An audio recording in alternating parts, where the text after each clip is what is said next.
नमस्कार, मी महेश गायकवाड आपल्यासाठी एक नवीन व्हिडिओ घेऊन आलो आहे। आपण सर्वांनी आपल्या मोबाईलमध्ये उपस्थिती ॲप म्हणजे अटेंडन्स ॲप डाउनलोड करून इन्स्टॉल केलं असणार आहे, रजिस्टर केलेलं असणार आहे। आणि रजिस्टर केल्यानंतर आता आपण सोमवारपासून सेल्फी काढून ते अपलोड करणार आहोत।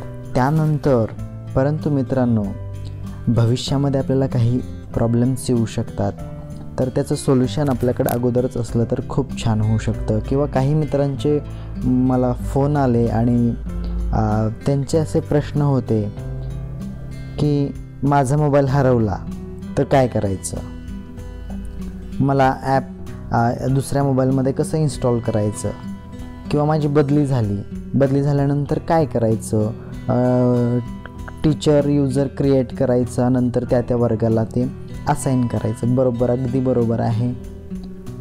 मोबाईल नंबर बदलला आहे तर काय करायचं आहे, स्टुडंट पोर्टलमध्ये जाऊन आपण मोबाईल नंबर अपडेट करू शकतो। अगदी बरोबर आहे।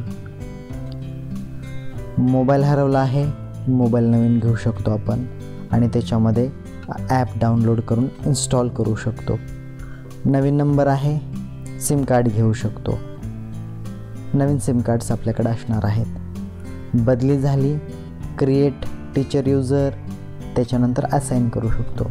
पण मित्रांनो, ज्या वेळेस आपण नवीन मोबाईलवरती ॲप इन्स्टॉल करत असतो त्यावेळेस असा मेसेज येतो की ऑलरेडी या नंबरवरती दुसऱ्या डिव्हाइसवरती तुमचं अकाउंट रजिस्टर झालेलं आहे, तर तुम्ही या ठिकाणी आता करू शकणार नाही।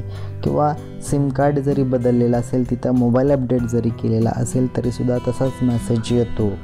तर बदली झालेली असेल तरीसुद्धा तोच प्रॉब्लेम आहे, त्या ठिकाणी आपल्याला रजिस्टर करता येत नाही, अडचणी येतात। त्यासाठी काय करावं लागेल, अनरजिस्टर्ड टीचर, आपल्याला एक गोष्ट करावी लागेल ती म्हणजे अनरजिस्टर्ड टीचर। पण ते कसं करायचं, अगदी सोपं आहे मित्रांनो। ते कसं करायचं तर पाहूया आपल्याला ते कसं करता येईल। अगदी 1 ते 1.5 मिनटामध्ये हे आपल्याला करता येऊ शकतं। तर ते कसं करायचं पाहूया। तर गुगलमध्ये सरळ स्टुडंट टाका, स्टुडंट पोर्टल ओपन होईल। ते झाल्यानंतर यूजर लॉग इनमध्ये हेडमास्टर रोल सिलेक्ट करा, यूजर आय डी टाका, पासवर्ड टाका, त्यानंतर कॅप्चा कोड टाका आणि लॉग इन या टॅबवरती प्रेस करा। त्यानंतर समोर अशी एक विंडो ओपन झालेली दिसेल, त्यामध्ये अटेंडन्स ॲप, त्यामध्ये अनरजिस्टर्ड टीचर या टॅबवरती क्लिक करा। त्यानंतर अशी विंडो ओपन झालेली दिसेल।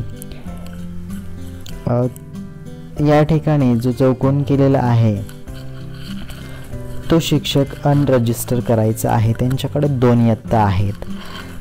कोणत्याही एका अनरजिस्टर या टॅबवरती क्लिक केल्यावरती त्या शिक्षकांकडे जर 2 इयत्ता असतील तर ते एका जरी टॅबवरती क्लिक केल्यावरती 2 इयत्तातून ते रिमूव्ह होणार आहेत, अनरजिस्टर होणार आहेत।